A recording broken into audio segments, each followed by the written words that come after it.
एक अंधेरी और तूफानी रात थी। राजू गांव के बाहर बने पुराने हवेली में रहने वाला अकेला चौकीदार था। कहते थे कि वह हवेली कई सालों से वीरान पड़ी थी, क्योंकि वहां एक भूतनी का साया था। लेकिन राजू को इन बातों पर यकीन नहीं था।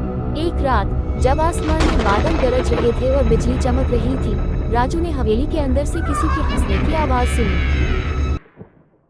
हिम्मत जुटाकर राजू हवेली के अंदर घुस गया। जैसे ही वह पुराने हॉल में पहुंचा, उसे एक सफेद साड़ी में लिपटी महिला दिखाई, जो उसकी ओर पीट किए खड़ी थी। कौन है?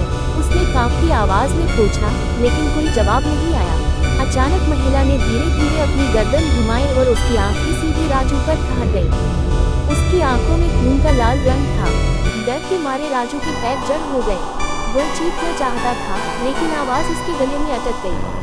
तभी भूतनी ने एक ठंडी और भयानक हंसी के साथ कहा, तुम यहाँ क्यों आए हो? राजू ने भागने की कोशिश की, लेकिन उसके पैर नहीं हिल रहे थे। धीरे धीरे भूतनी उसके पास आती गई और उसने अपने ठंडे हाथ राजू के कंधे पर रखे। अचानक हवेली की ओर हर तरफ अंधेरा छा गया।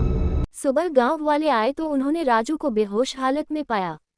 जब वह होश में आया, उसने बताया कि उसने सब कुछ सपना समझा, लेकिन उसकी आंखों में आज भी वही खौफ था। गांव के बुजुर्ग कहते हैं कि जो एक बार भूतनी को देख लेता है, वह कभी उस खौफ से बाहर नहीं आ पाता।